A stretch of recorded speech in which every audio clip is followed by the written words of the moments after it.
Welcome to tonight's event. My name is Peter Barnes, and on behalf of my colleague Antonia Wunderlich and myself, I'd like to welcome you to the inaugural British-German Association event of the autumn. As you all know, the British-German Association is an educational charity, and as part of what we do, we aim to be the leading forum for the discussion of German issues in the United Kingdom. Next week, we will be hosting a discussion on Britain's role in the creation of the Federal Republic. At the end of the month, we will be organising two separate events to mark the 30th anniversary of German unification. And early in October, we have one of the world's leading historians, Margaret Macmillan, giving an exclusive BGA lecture about Britain and Germany's experience of war and occupation in the 20th century. So if you're not already a member of the British-German Association and would like to become one, please join us at britishgermanassociation.org/memberships, and Antonia will send you the details in the chat. And if you are already a member, please encourage your friends to join us. I'd like to say in particular how grateful we are to be able to do tonight's event in conjunction with the Centre for Anglo-German Cultural Relations. And I'd like to extend an especial welcome to teachers and students from the schools in our Youth Bridge network. But tonight, it's my great pleasure to introduce John Kampfner, and we will be discussing his book, Why the Germans Do It Better. I've had the privilege of knowing John since I was a small boy growing up in northwest London, and since then he's gone on to become a renowned journalist, author, and cultural supremo, in particular spending a number of years in Berlin at around the time of the fall of the wall. Amongst the welter of positive reviews for his book and the fact that it is steadily climbing the bestseller lists of most major newspapers, the only small criticisms have been about the title and the cover. And I must say, when I picked it up myself, I had initially been expecting a much more simplistic book.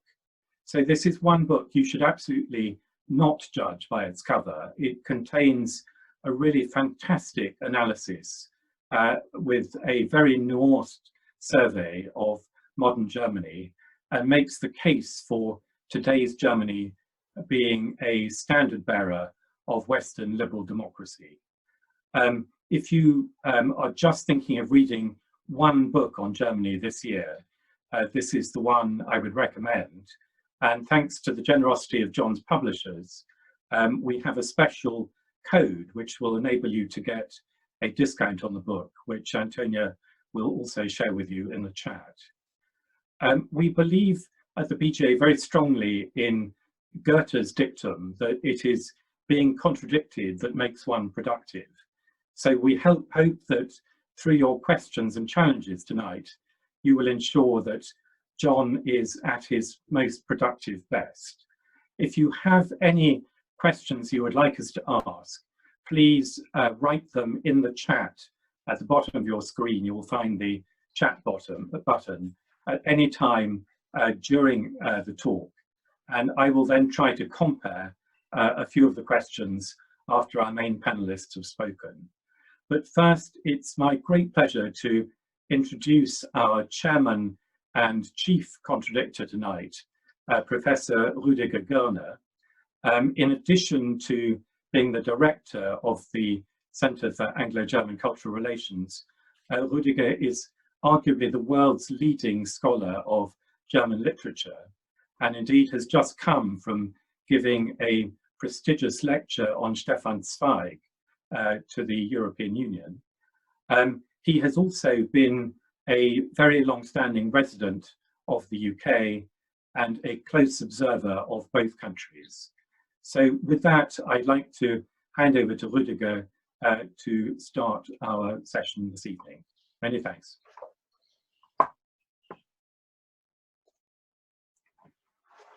Thank you so much, Peter. And it is a delight to, I can't say chair this discussion, but to try to live up to what Peter tasked me to do, namely to be a kind of advocatus diaboli. To contradict is not my task, I have to say, because John's book is a remarkable achievement. And I have to say, I find very, very few bones of contention here. The best point was already mentioned in terms of what I wanted to say by Peter, namely the title. The title is interesting, but perhaps we can start with questioning whether the Germans is really appropriate, whether we should not cross out a definite article. But before we go into this, just allow me, please, a few remarks on the context in which we discuss this book, which is, after all, known to all of us. This book could not have appeared at a more timely moment. If we only think of the existing, pending, whatever, Brexit trauma in which we are in, with yet a new twist that we had today. If we think of, shall we say, the A-level fiasco of recent weeks, if we think of the totally and utterly, sadly and tragically, inadequate dealing with the COVID-19 crisis, certainly at the beginning, by the present government, then I think the question of why do people elsewhere do things differently, at least, is very timely. And I was tasked originally by pointing out all the things that work better in Britain. And why is it that the Brits do things better than the Germans? Now, this is pushing things a bit, I'm afraid. And if I think very hard, I might think of, I don't know, crime fiction, ginger wine, or sandwiches, or what have you, as the very things where Britain tops the world, or Europe, or whatever other context you wish to discuss these things in.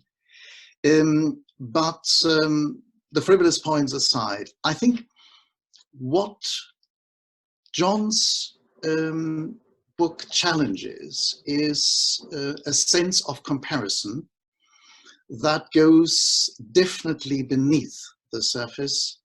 And what is so striking about your book, John, is, from my point of view, from my perception, the way in which you pay entire justice to also the very obvious shortcomings that we have in the German lands. And you often say in your chapters, you say, this goes wrong and that goes wrong, but right at the end, we get this interesting turn where you say, hang on, let's look at the structures of how this country has operated since 1949 and after unification 1990. And we can see a certain reliability, we can see a certain, shall we say, constitutionally affirmed set of structures that make that country sustain, also and particularly in periods of crisis. So I would simply wish to not challenge you, but simply to invite you to comment a little bit on the Germans to start with, and perhaps also to say something about the measures when you speak of what they do better. What is the measure for better? And how would you qualify this? What are your parameters here? I think that might be a sensible starting point. One of many, I'm sure. Well, first of all, thank you so much, Rudiger, for agreeing to chair this tonight. I feel I'm in good company, and I'd love it to be robust, really fulfill Peter's instructions and give me as hard a time as you would like. I too observe Goethe's dictum. And to Peter and to Antonia, just huge plaudits for what the BGA has been doing. I am a member.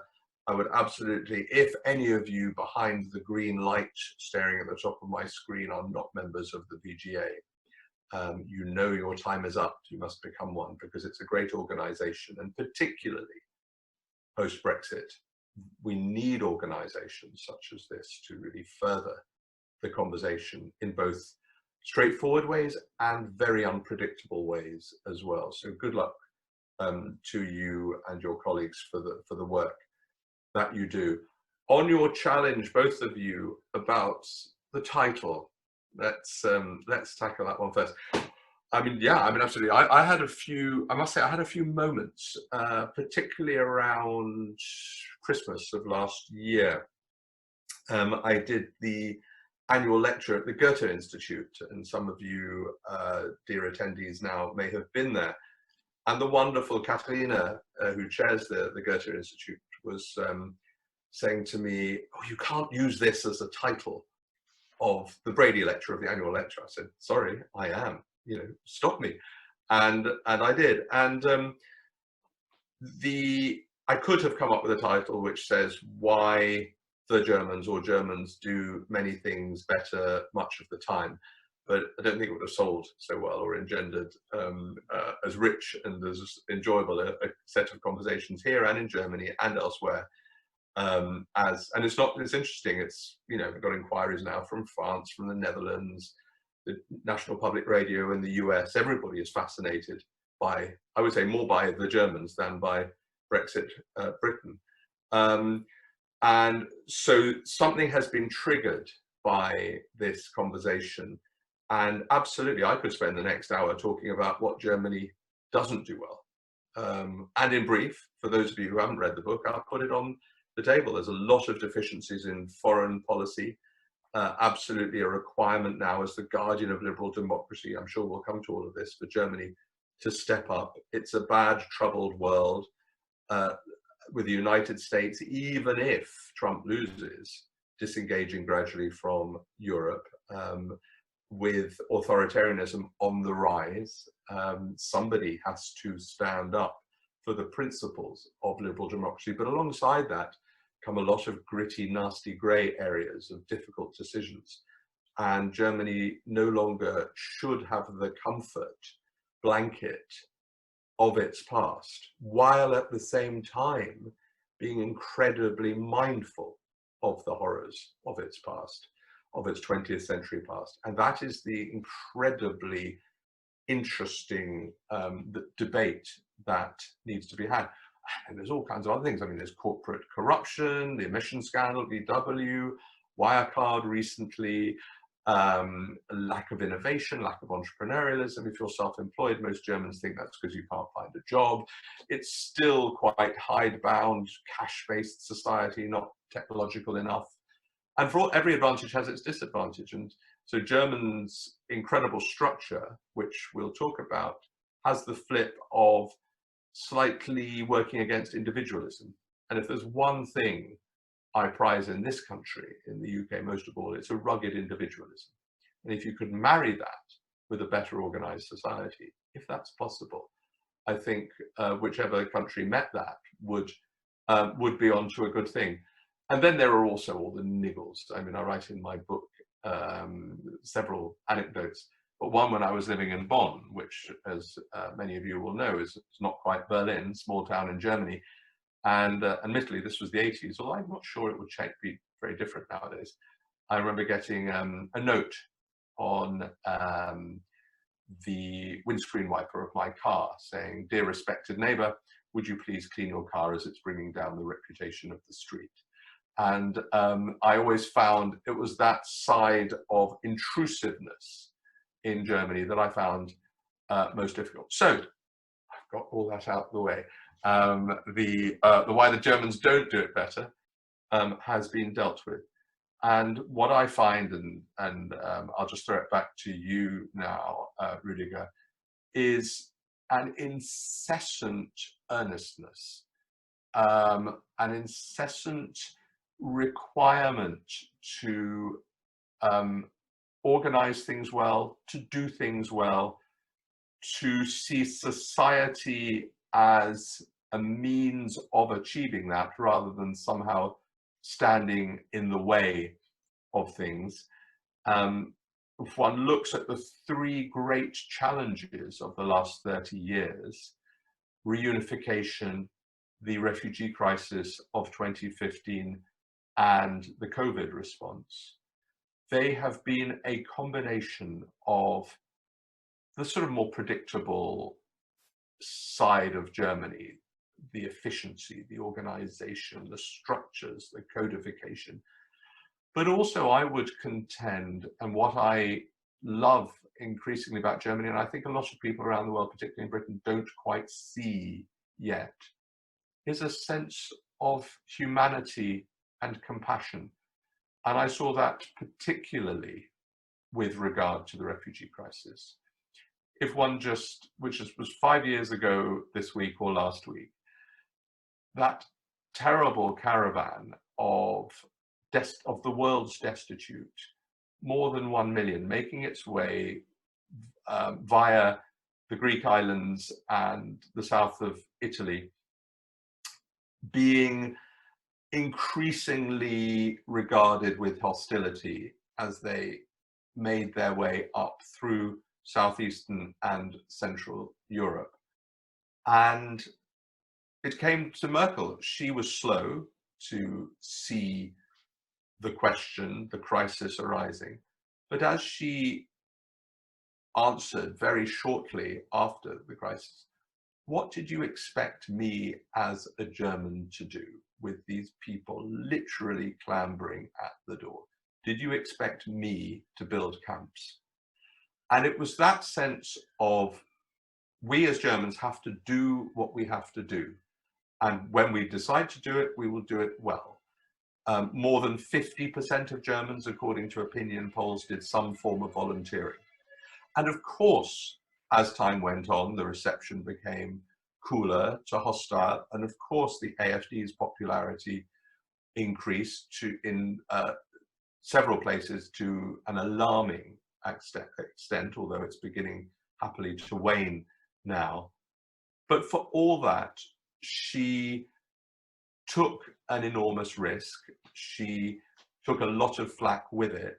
And I think more than anything else, that shows the extent to which Germany has come of age.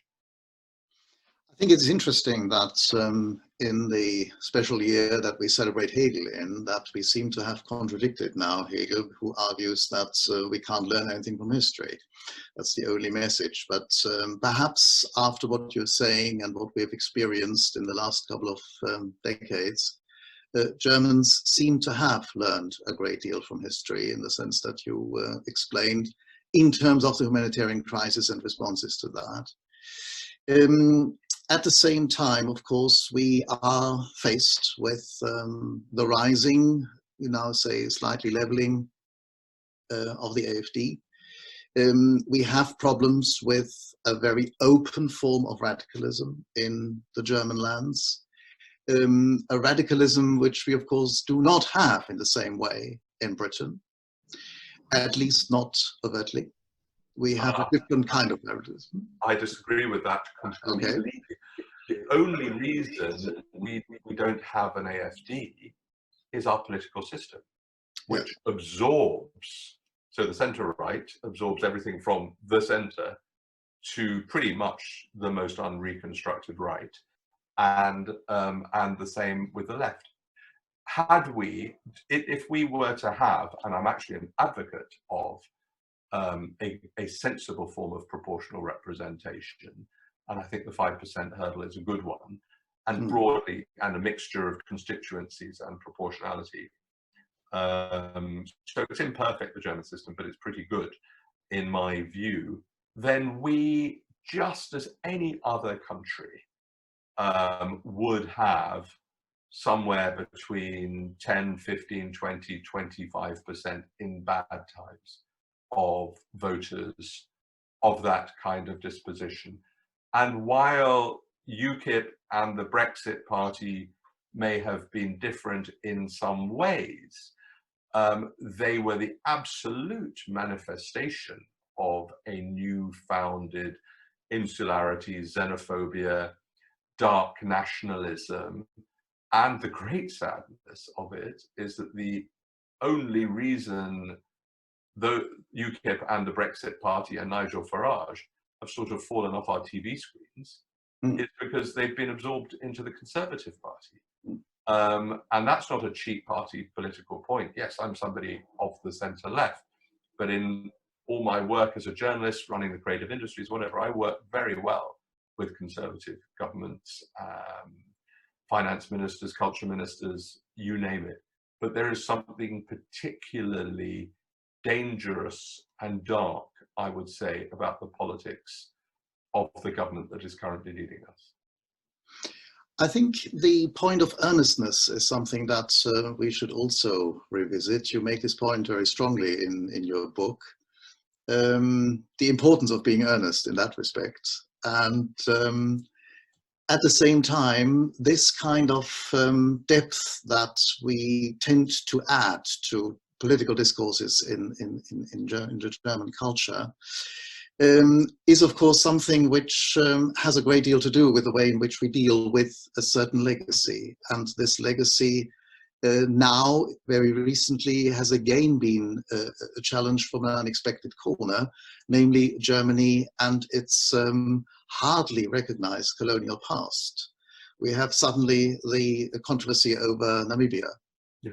And I wanted to ask you, from your perspective and also from the way you structured your book, 7 chapters, this aspect of the German past, shall we say, the overinflated period of imperialism around 1900, that is not something that features prominently here. I mean, it's after all not a history book, but nonetheless, do you see any equivalent to the very, very strong presence of the First World War? I hate the word Great War, but to the First World War in Britain. Do you see any resonance that you find in Germany on that score? Well, I mean, first thing to say, I mean, while I do in some places do a classic compare and contrast, I think it's a mechanism that I try in the book I'm wary of, and I try not to overdo it, because then you just get into classic binaries, and every country has its own characteristics and geography and history, and takes on its own mode of development. And the discussion around colonial legacies and the teaching of history and apologias is so multi-layered. It is so fraught.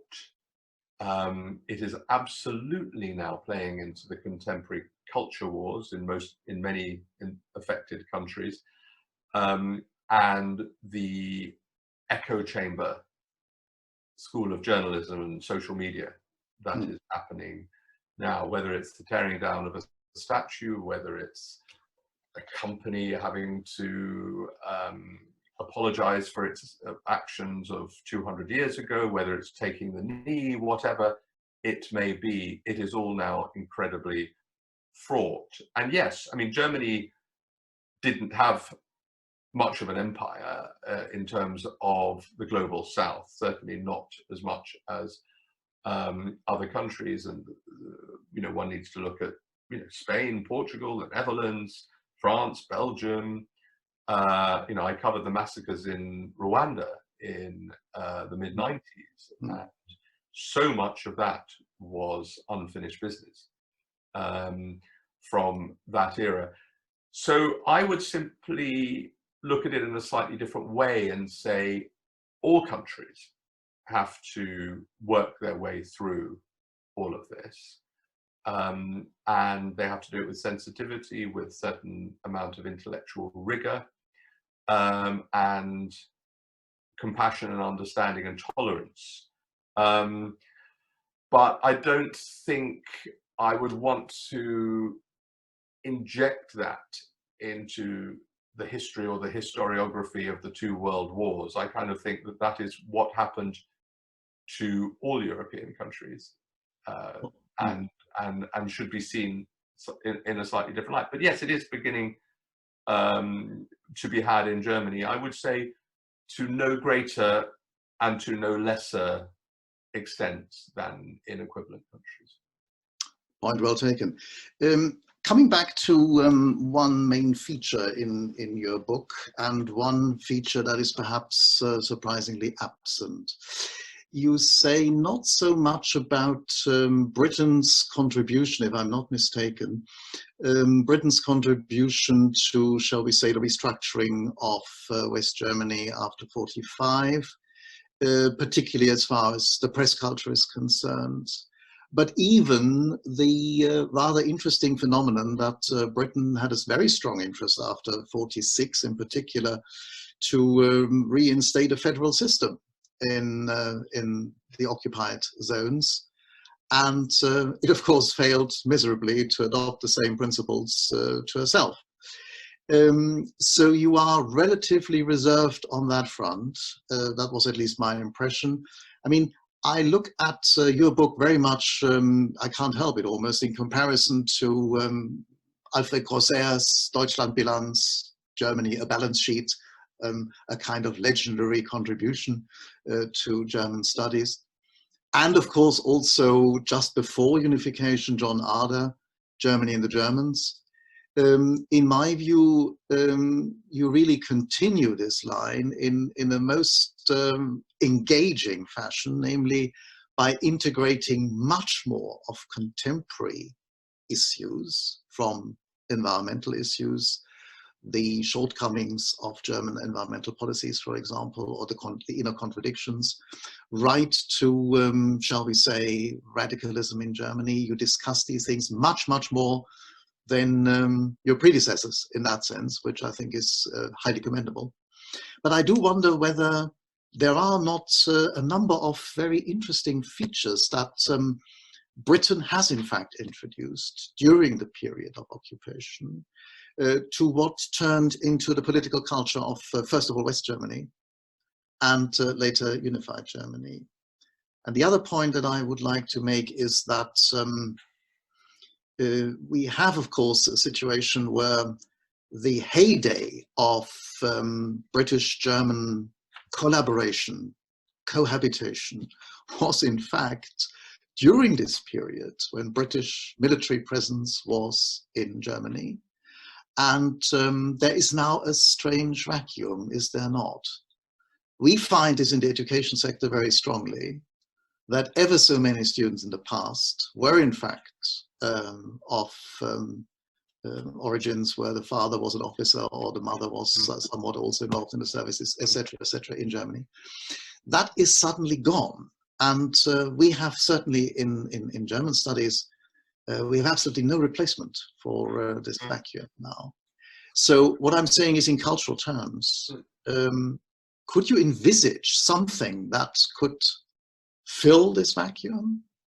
Well, so much in what you say. I mean, first of all, on other books, I think the big picture remains really depressing, in that you go to any British bookshop, even really good ones, and very, how can I call it, intellectual bookshops, and Hay on Wye or wherever, and you look at the Germany section, and it's First World War, Second World War, etc. And you'll find the odd book here and there. That said, I think there's been, I wouldn't say there's been a torrent, but there's been a steady trickle over the last 10 years of really good books that certainly I've enjoyed. Well, actually 20 years. There was a brilliant biography of Berlin by Alexandra Ritchie, Faust's Metropolis, which is Berlin, but it's Berlin as a vehicle for looking at German history, going back 800 or so years. James Hawes did a lovely short history of Germany, Neil MacGregor's book, and two former diplomats, two former ambassadors, Paul Lever and Stephen Green, And they're all really useful additions to the Anglo-German narrative. There's no shortage of German histories and German contemporary studies. So I hope, if nothing else, this book spawns a wider debate and a greater interest in Germany. I mean, to me, it is just a horror, and I use the term monolingual mediocrity about Britain. It was always bad, and it's got a whole lot worse. I mean, German teaching at school is small and getting smaller, and German as a language and literature and German studies at universities, likewise, becoming more and more of a niche subject, which, given that it is the largest country in Europe, our continent, whether or not we're in its political structure, to me is just inexcusable and inexplicable. But it is what it is. On the point about Britain's role, you may be right. I mean, I do mention, possibly too much in passing, our role in the establishment or the re-establishment of the German media. And one needs to go to the top floor of the they just moved actually last few weeks, Springer building in Berlin, and it was kitted out exactly as a British gentleman's club, and still is to this day. And I mean, one of the great achievements is the role of British constitutionalists and lawyers in helping set up, the Grundgesetz. I mean, to me, and to many people, it's a matter of supreme irony that we can write jolly good constitutions for others, and we have this absolute shambles of make it up as you go along non-constitution in this country. And those 2 points and many other besides. And to your point about the military, absolutely.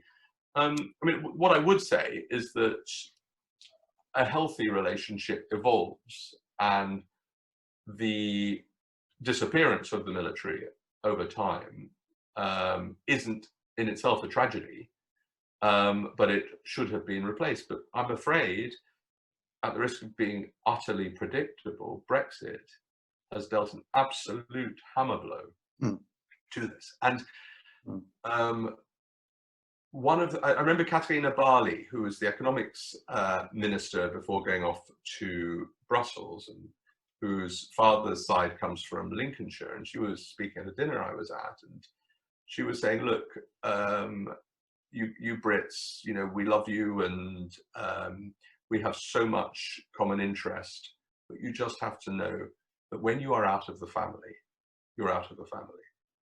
And blood will always be thicker than water.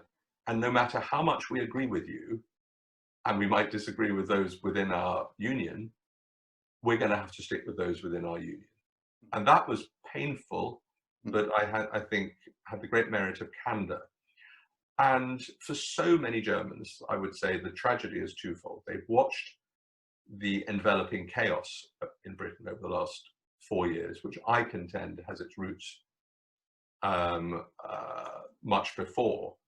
And I never see Brexit as the cause of any of our woes. I see it as a symptom of much more deeply seated problems with this country. But I think they could have taken Brexit. They could have understood Brexit. Britain has always been highly Eurosceptic. I quote an anecdote in my book about Merkel going to John Gummer's house in Suffolk when they were both environment ministers in the mid-late 90s. He took her to his local pub, trying to be nice, and he absolutely adores her. He thinks she's great, did then and does now. And they were both mortified by the kind of dirty Germans cross the Rhine type conversations in the pub. And then she just turned around and said, I now realize, what it's like for you in this country. So they would have, I think they could have got their heads around Britain leaving, even they lulled themselves into a false sense of security. But it's what happened after that. So many Germans said to me, and I'm sure to you and to others on this event tonight, questions such as, so what takes supremacy, representative democracy or direct democracy? What happens now?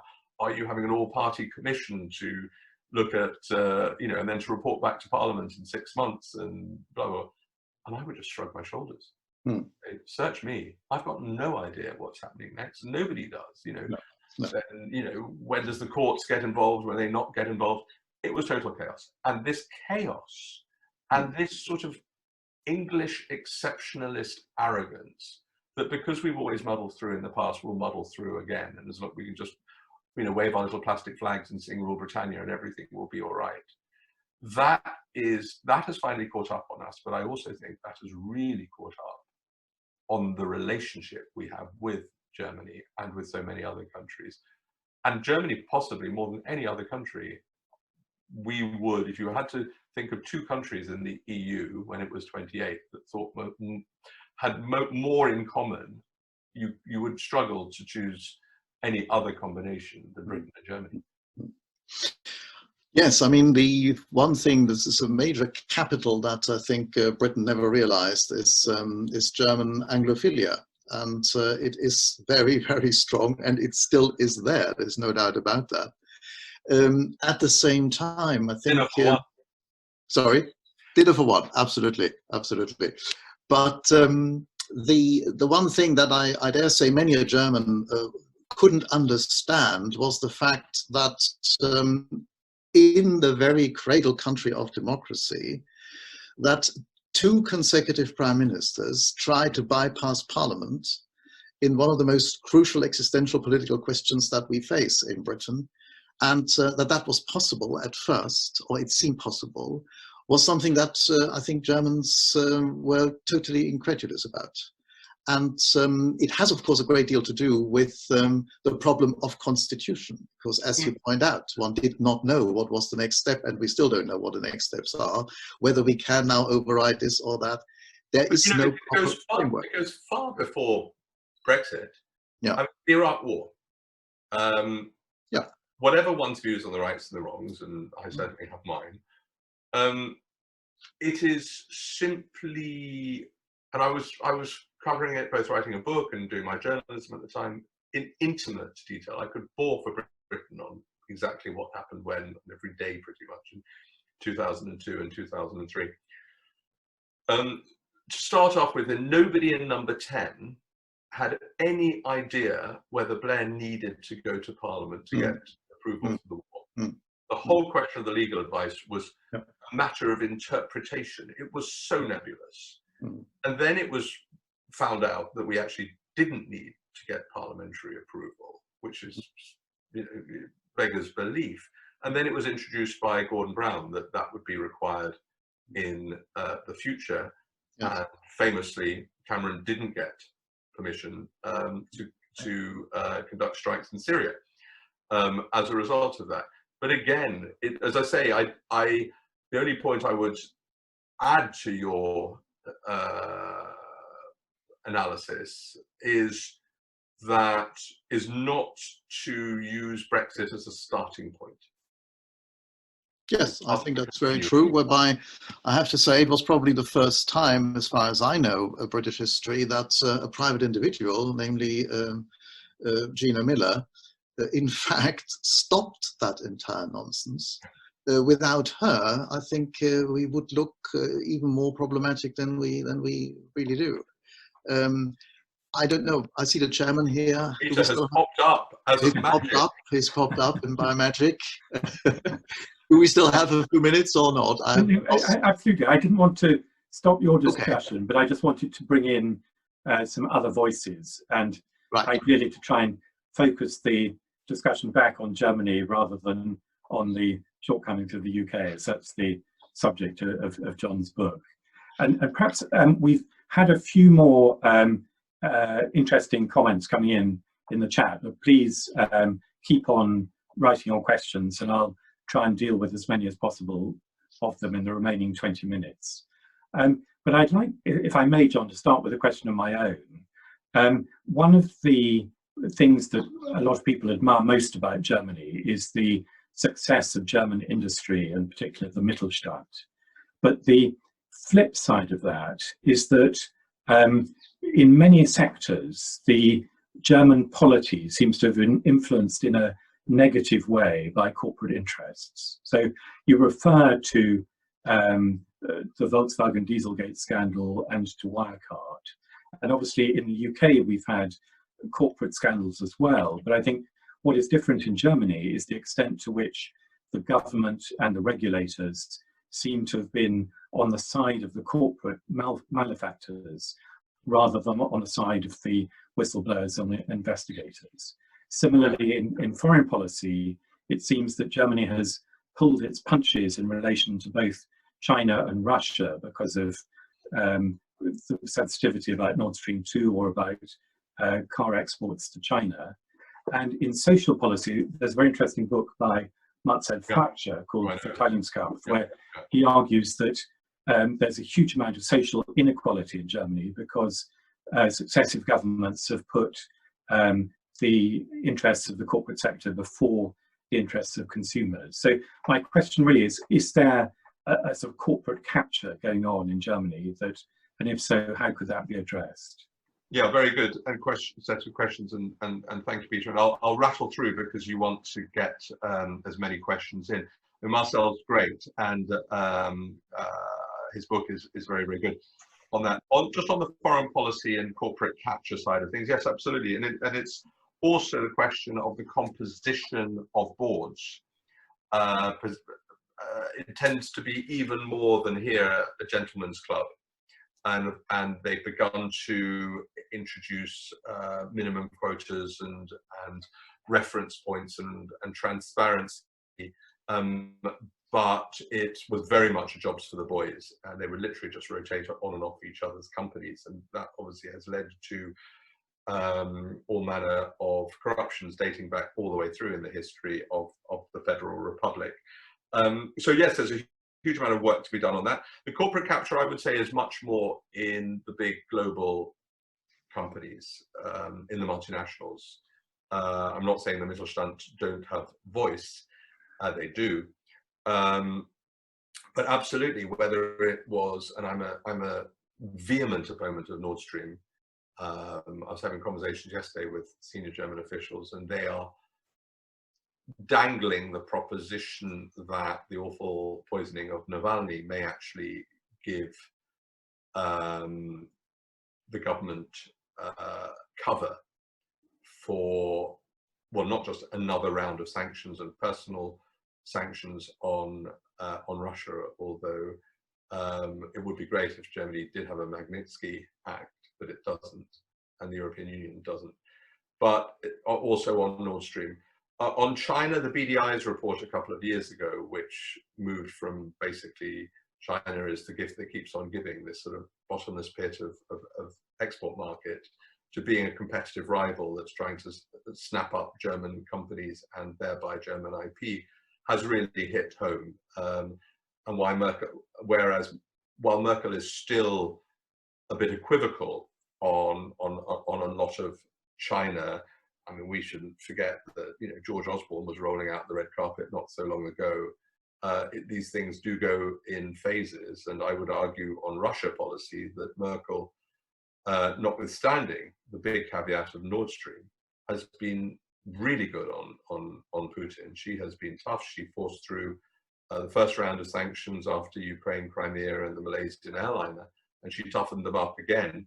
And that's in the context of a public opinion that is far more equivocal about these things than it is here. Thank you very much. I'd like to bring in a question from Paul Farrelly, who was until recently the chairman of the All-Party Parliamentary Group on Europe, but to put it in a slightly broader context. One of the things that surprised me about your book was how relatively little attention you devoted to the question of Europe, which for many Germans is really the cornerstone of their post-war identity. And Paul's specific question is whether the German handling of the Eurozone has really been largely to German national interests and to the detriment of other EU member states by keeping the euro at a lower level than it would have been for the Deutschmark, but higher than it would have been for other countries, and therefore benefiting German exporters and hindering those of other countries. So I wonder if you could address both the sort of general European question and that specific question. Yeah, and hello, Paul. I mean, it's interesting, did I devote not much on Europe. I almost felt it was there all the time, but maybe I could and should have brought it out more. I mean, I would say, I think Europe, or the European Union for Germany, is a lifeline. It's an insurance policy. To an extent, it's a comfort blanket. But it's also a delivery vehicle for multilateralism and liberal democracy. And if it wasn't, there wasn't the European Union, they would have to invent something else. And I quote Thomas Bagger, who's the foreign policy advisor to Steinmeier, the president, as saying, unlike you Brits, Americans, French, or others, we've got nothing else to fall back on. We won't sort of wave our flags and celebrate our history, but it's more than that. It's also the absolute foundation stone of the Federal Republic, and now the unified Germany, is the constitutionality. It is the politics. It is the way we look at the world and the way the world looks at us. Without that, we've got nothing. And so populism threatens Germany, I would contend, more than any other equivalent country, and by some factor. Not just the AfD and the internal threat, large though it is, although I do contend, as I said before, that it's diminishing. But what it says about the world, and a world that is nationalist, that is falling back on itself, that is nation state based, is a threat to Germany. Which brings on to the debt crisis. Yeah, I didn't go too much into it because I think others do. Paul Lieber in his book does very well. I mean, so many points on that. I mean, one is the vilification of Germany, which some would argue has some justification for its approach to Greece at the time. And Varoufakis is very hot on that in his book with some very colourful stories. Very much hurt Germany's sense of self-worth. You know, the posters of Merkel with Hitler's moustache really struck home the sense of what is the point of the European Union if this is how we are seen. Now, that of course doesn't mean that Germany's whiter, purer than pure, and doesn't enjoy the exchange rate benefit and other factors. But Germany simply has a view that Europe needs to be strong, and in order for a country or an institution to be strong, it needs to be fiscally prudent. Now that that has all been bust by COVID, we're into new territory. Thank you for that. We have a question from Julia S., which is, I find, a very interesting question on the extent of German social conservatism. So if you compare Germany with the UK, Germany was relatively late to decriminalise homosexuality. Same-sex marriages were only legalised in 2017. And in Julia's view, that can also slide into a degree of casual racism still in Germany that is not prevalent in the UK. I just wonder what your comments would be on that. I'm totally with you, Julia, on the first point. I'm not sure what I think about the casual racism side. I think there's no shortage of it anywhere. I'm not quite sure, given that it's casual, how you can measure it in a comparative way. And of course, I know I've heard it there, I've heard it here. On the other points, you should throw in the appalling tax regime for women in Germany. It's the tax regime is structured in a way that the second earner, the earner who earns less than the primary one, which in most countries still is women, are actively disincentivized from working. And then you have the Rabenmutter business. And yes, and one of the very few either good or very good or even acceptable aspects of the GDR was its Frauenpolitik, which by and large was more emancipated, its abortion laws. And it was one of the mistakes, one of the missed opportunities, in my view, that because there was just complete absorption of one jurisdiction into another, that there was no wiggle room for saying, oh, actually that bit of your law is not bad and that bit of your law is not bad, let's bring that in. They could have done that with a bit more dexterity, but I absolutely agree. I think, now is that changing among the next generation, millennials down? I mean, Germans would be able to answer this much better than me. The impression I have is yes, but it's all part of a slightly different approach to work-life balance, which isn't sort of let women bust their gut as much as men bust their gut. It's why don't we both just take it a bit more easily and do more of the sharing? So it's a slightly different approach, I would argue. Yeah. I'd like to bring in a question from S. Davis on Germany's demographic challenges. I mean, as you know, before 2015-16, Germany was facing a declining population, and there were a lot of concerns about the birth rate not being sufficient to keep Germany going in the future. And the questioner mentions the threat to the Mittelstand and the preservation of German businesses that represented, and asked, do you see the demographic issues as potentially transforming Germany and or its national character and effectiveness in both the political and the business arena? Well, I mean, there's again, there's lots to say on that. I mean, there's a lot of internal migration in Germany. I mean, there has been a lot of, obviously, as we all know, migration from the east to the west, and certainly a depopulation of small towns and villages in the east. But, you know, the major 4 or 5 big cities in the east, leaving aside Berlin, but like Leipzig and Dresden, other places like that, are doing very well. Thank you very much. Others too, Magdeburg and some big Jena and some. But it's when you go to small town GDR that you see that migration, but you also have regional imbalances, notwithstanding the fact that regional policy in Germany is much more sophisticated and codified than here. But you know, you have a lot of problems in the Ruhr and other post-industrial cities and areas in that regard. But again, I mean, what's always fascinating in politics is that when you get it right, morality and self-interest tend to coincide, or at least they overlap enough. And but the politics of it is incredibly difficult. But the new wave migration of non-white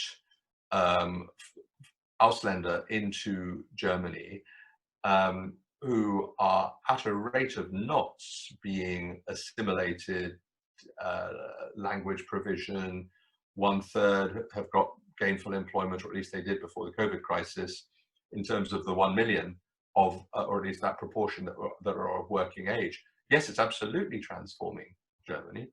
And as with all equivalent countries, that brings with itself enormous social problems. And as ever, it's the social problems tend to be in small towns rather than in big metropolitan multicultural cities.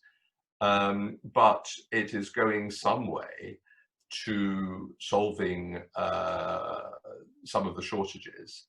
But it goes beyond that as well. I mean, the whole approach of Germany towards immigration post-war was pretty suspect anyway. Bloodlines, but also Gastarbeiter with no rights. And this predates Merkel. It was Schröder who changed it.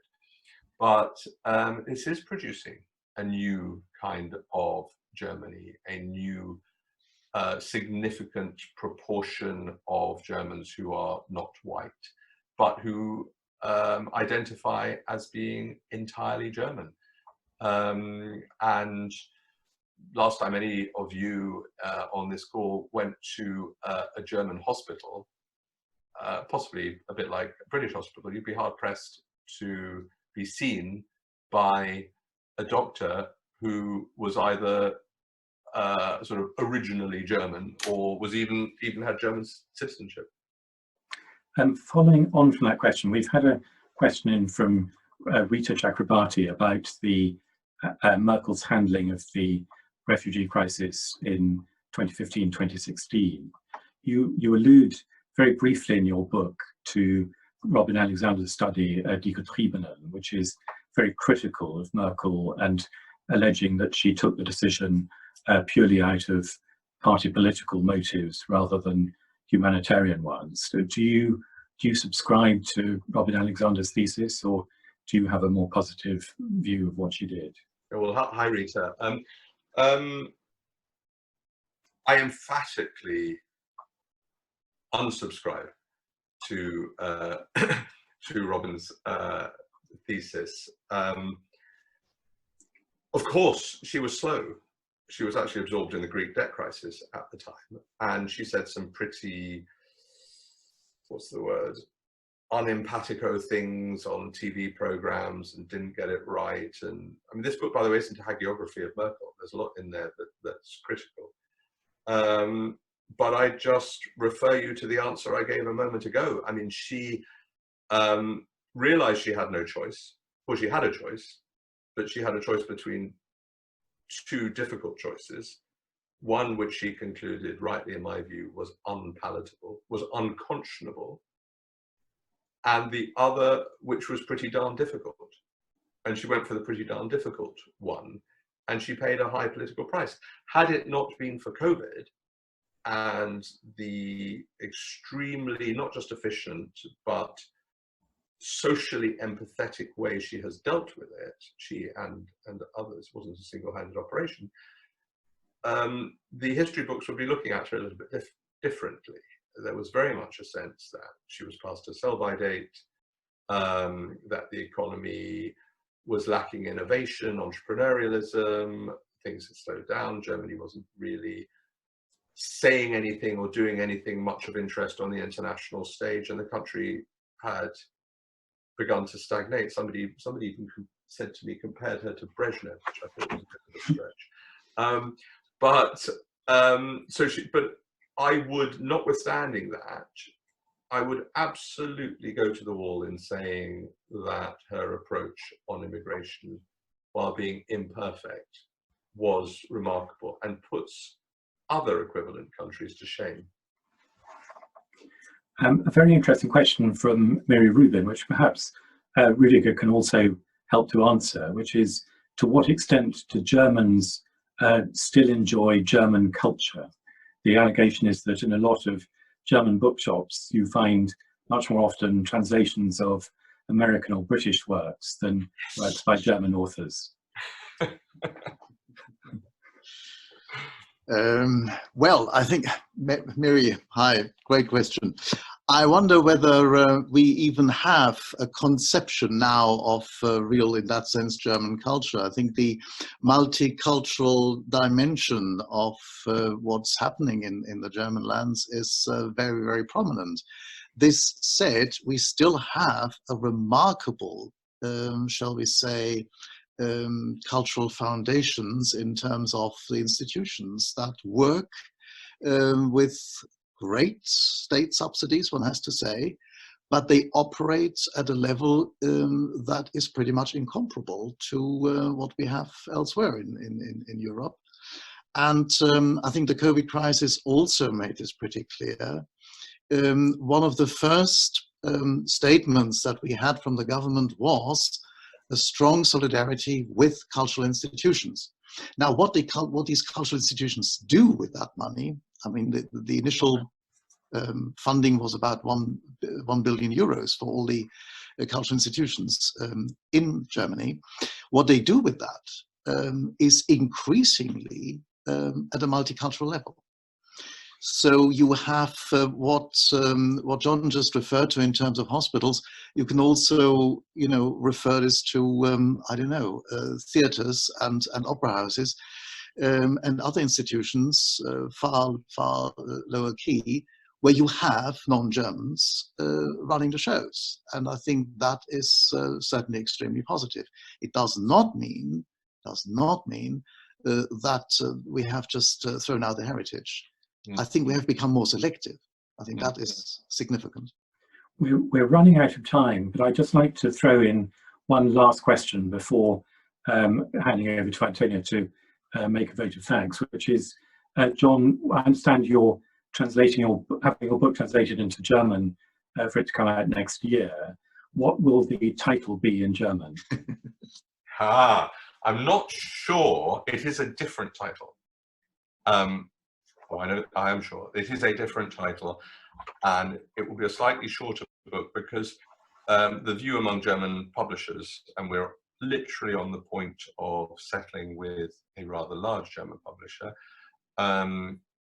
whose view is that there's the book as written for a British or where appropriate other foreign audience does a lot of explaining about Germany, and of course there's a sort of attractiveness and a sort of Bill Bryson approach to telling a country what others think of it and how others see it. But it was very much, they want a slightly more polemical, shorter, tougher, harder, not just why the Germans do it better, but now, and what are you going to do about it? And sort of, you know, what are you Germans going to do about it? It's more of a challenge.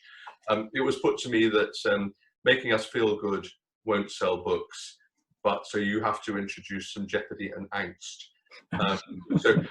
Which I'm on the point of doing, but I'm not at liberty, I think, to say what it is yet, because they want to have a bit of a bang when it comes out. Before, I would just want to say, before Antonia comes to kick me off and everybody else, of course, you know, as you've all said, it'd be wonderful if you guys, everybody wants to buy the book and spread the word.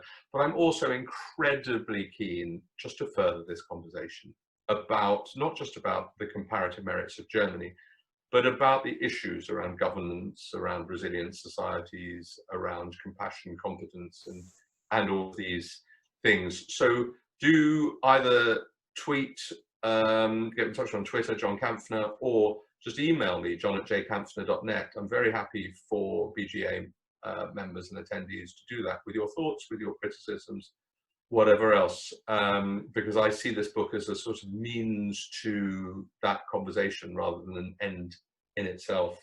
And at that note, just wanted to thank Rudiger and Peter enormously. Thank you. Well, thank you so much. I would also like to thank you. So thank all of our speakers, Professor Rüdiger Görner and John Kampfner, and of course everyone who attended tonight. Thank you so much for joining us.